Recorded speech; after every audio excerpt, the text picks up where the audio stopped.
मैं फिर चुनौती दे रहा हूं हेमंता बिस्वा शर्मा को, क्या ये कंपनी व्योमिंग में उनके परिवार की है या नहीं है?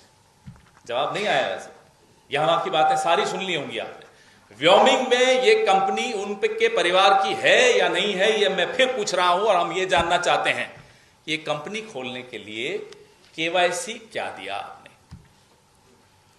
ये किसी कारण से पूछ रहा हूं। अब मैं आपको 2 सेल डीड्स, टाइटल डीड्स दिखा रहा हूं। ये दोनों टाइटल डीड्स दुबई में प्रॉपर्टीज हैं। एक फ्लैट है, एक होटल का एक स्वीट है, खरीदा गया है। एम ग्रुप, रिनिकी भुयान शर्मा, ये दोनों हम फिर से दोहराते हैं। इसकी भी मैं इंतजार कर रहा हूं। 12 बजे मैंने प्रेस कॉन्फ्रेंस की थी। बघेल साहब को भी मैंने दिन में 4 बार आज फोन किया। गौरव भाई को भी मैंने 5-6 बार डिस्टर्ब किया। बंधु जी को मैं सुबह से फोन ही करे जा रहा हूं कि साहब जवाब दिया कि प्रॉपर्टीज हैं या नहीं है। बोले नहीं साहब, कोई जवाब। अगर ये प्रॉपर्टीज रिंकी भूया शर्मा की दुबई में हैं, तो आपने हेमंता जी अपने इलेक्शन एफिडेविट में इसका जिक्र क्यों नहीं किया? बहुत गंभीर सवाल है और इस सवाल से बच रहे हैं। हम जानते हैं क्यों बच रहे हैं, क्योंकि वो भी जानते हैं, इंग्लिश में कहते हैं ना, this is the tip of the iceberg. अभी आइसबर्ग बाकी है और ये सीरीज है। चुनाव भले खत्म हो जाए, ये सीरीज चलती रहेगी हेमंता जी, क्योंकि बंटी और बबली गिरफ्तार होंगे। ये मैं फिर दावे के साथ कह रहा हूं, बंटी और बबली जेल में होंगे।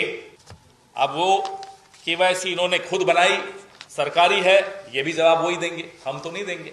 ये इजिप्ट का एक पासपोर्ट, जिंदा पासपोर्ट है, एक्सपायर नहीं हुआ है। चुनौती है सरकार को, लाइए।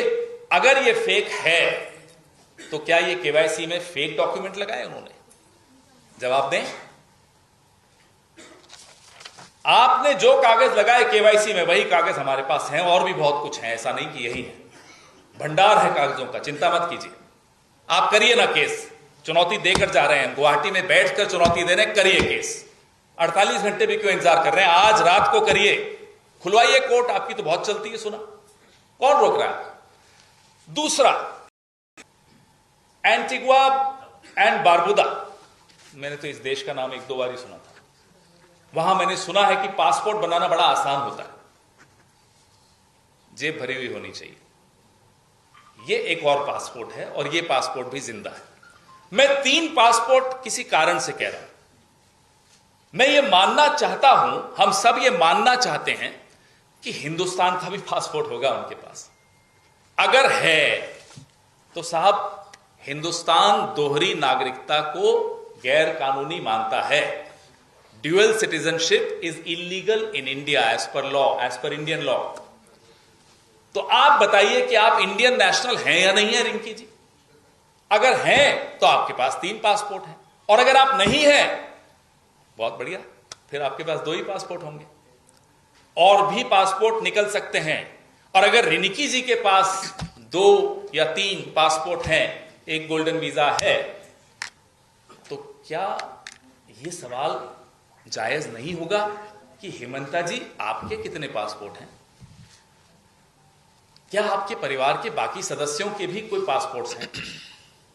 ये जरूरत क्या पड़ी इन पासपोर्ट्स की, इन केवाईसी कागजों की? नकली हैं, असली हैं, आपने जमा किए, क्यों किए, हमें नहीं मालूम, आप बताइए।